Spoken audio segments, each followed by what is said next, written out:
Seperti apa hubungan Anloshan, Kaisar dan Guifei sebelum pemberontakan? Mari kita lihat.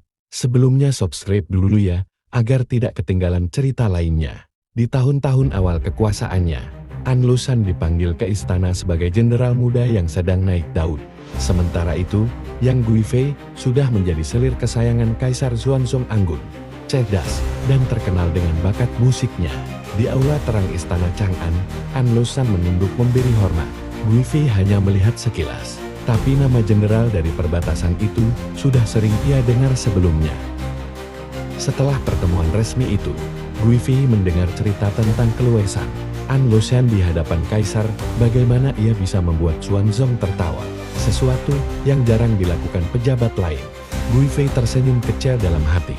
Jadi ini orangnya, pikirnya, sosok kasar dari perbatasan, namun punya sesuatu yang... Pada jamuan kecil istana, Guifei dan Anloshan kembali dipertemukan. Kali ini lebih dekat, tanpa banyak orang menghalangi. Untuk pertama kalinya mereka bercakap langsung. Guifei bertanya tentang situasi perbatasan. Anloshan menjawab dengan jujur.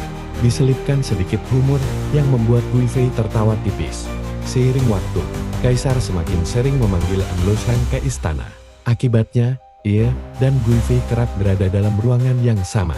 Guifei mulai melihatnya sebagai sosok yang polos, namun ambisius. Sementara itu, Anloshan mulai merasa lebih nyaman berbicara ketika Guifei ada di dekatnya.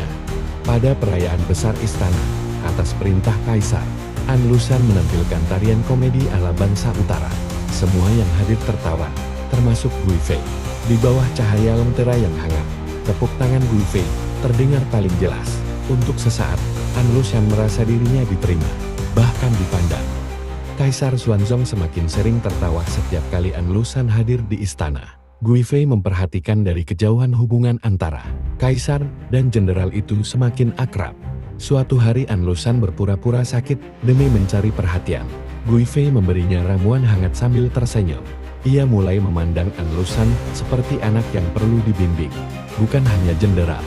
Guifei juga mengajari Anloshan etika bangsawan, mulai dari cara memberi salam, cara duduk yang sopan di hadapan Kaisar, hingga bagaimana berbicara tanpa terlihat kasar.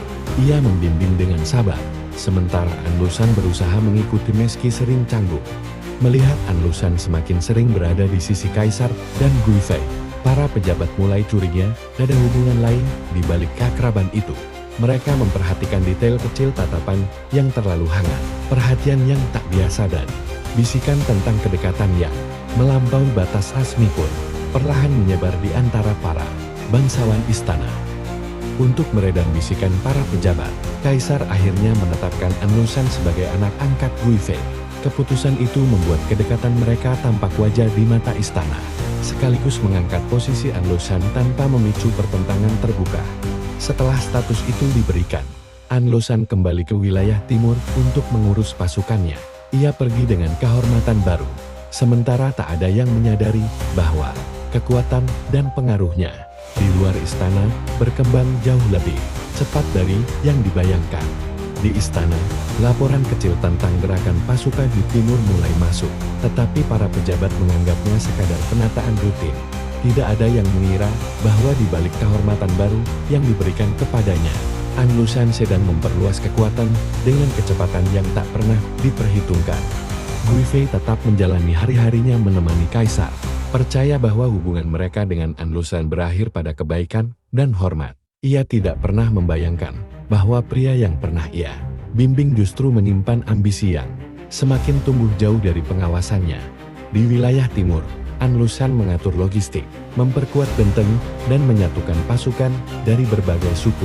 Semua dilakukan perlahan dan rapi, menciptakan dasar kekuatan yang pada akhirnya memungkinkannya menantang ibu kota. Ketika gerakan pasukan mulai terlihat lebih besar, laporan itu akhirnya sampai ke Chang'an. Namun, karena Anloshan masih dianggap loyal dan berjasa, sebagian besar pejabat menolak, percaya bahwa ia sedang mempersiapkan pemberontakan.